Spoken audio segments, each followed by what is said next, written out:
Halo semua, hari ini kita mau bahas sesuatu yang kerjaannya di balik layar setiap kali kita nyambung ke jaringan. Kita mungkin nggak pernah lihat, tapi tanpa dia, ya, semua koneksi kita nggak bakal jalan. Namanya Address Resolution Protocol, atau disingkat ARP. Oke, jadi apa aja yang bakal kita bahas? Pertama, kita lihat dulu soal dua jenis alamat yang dimiliki tiap perangkat. Terus, kita kenalan sama ARP sebagai solusinya. Kita juga bakal bedah gimana cara kerjanya, apa aja tugas utamanya, dan yang terakhir, kita intip sisi gelapnya, yaitu ancaman keamanan yang mengintai. Oke, kita mulai dari sebuah misteri kecil yang sebenarnya terjadi tiap detik di jaringan lokal kita semua.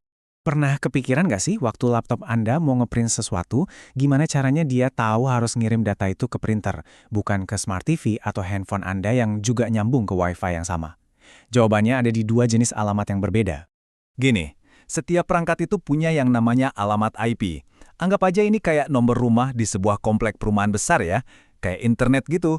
Tapi, untuk komunikasi di dalam satu geng atau jaringan lokal, perangkat pakai alamat lain yang namanya alamat MAC. Ini tuh kayak nama permanen yang udah nempel di perangkatnya dari pabrik, nggak bisa diubah. Jadi, di sini ada masalah kan? Ada semacam jurang pemisah komunikasi. Jadi gini, paket data itu tahu nomor rumah tujuannya, yaitu alamat IP. Tapi untuk bisa nyampe ke depan pintu rumah itu, datanya harus dimasukin ke dalam semacam amplop digital yang namanya frame Ethernet. Dan masalahnya, amplop ini butuh alamat MAC, bukan alamat IP. Nah, gimana caranya kita nyambungin dua bahasa yang beda ini? Nah, disinilah pahlawan kita muncul. Inilah dia si penerjemah tak kasat mata itu. Kalau mau disederhanain, ARP itu kayak buku teleponnya jaringan lokal kita. Jadi kalau sebuah komputer tahu alamat IP temennya, tapi nggak tahu alamat MAC-nya, dia bakal nanya lewat ARP untuk nemuin jawabannya. Betul banget. Anggap aja ARP ini kayak mak comblang super canggih di jaringan. Tugasnya yaitu ngejodohin alamat IP yang sifatnya logis sama alamat MAC yang sifatnya fisik. Tanpa dia, nggak ada obrolan yang bisa terjadi antar perangkat di jaringan lokal. Terus, gimana sih cara kerjanya?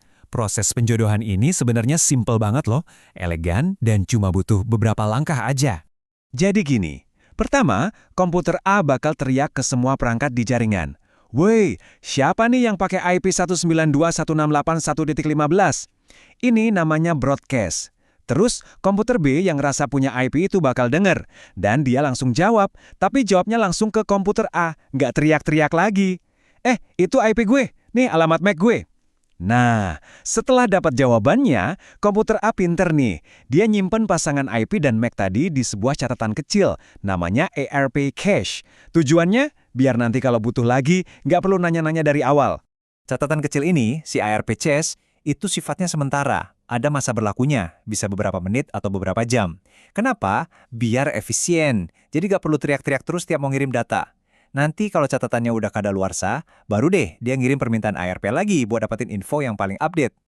Oke, jadi selain jadi penerjemah, ARP ini punya tugas-tugas penting lain yang bikin jaringan lokal kita bisa jalan mulus.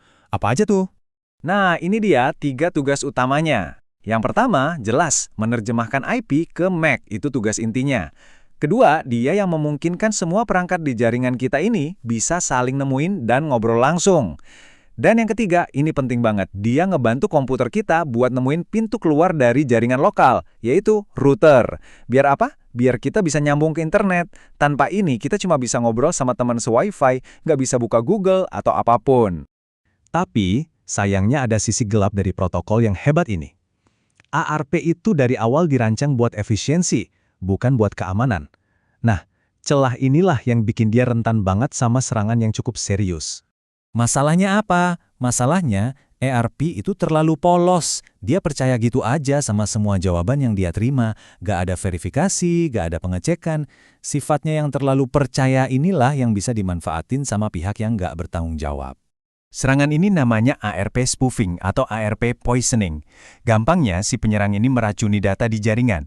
Dia bisa aja bohong ke komputer Anda, bilang, alamat MAC buat ke router itu alamat gue loh. Atau sebaliknya, bilang ke router kalau alamat MAC Anda itu alamat dia. Hasilnya apa? Ngeri banget. Terjadilah yang namanya serangan man in the middle. Semua lalu lintas data dari komputer Anda yang harusnya ke internet, malah lewat dulu ke komputer si penyerang. Dia bisa ngintip, nyuri data, bahkan ngubah data itu. Dan Anda sama sekali nggak sadar ada yang aneh.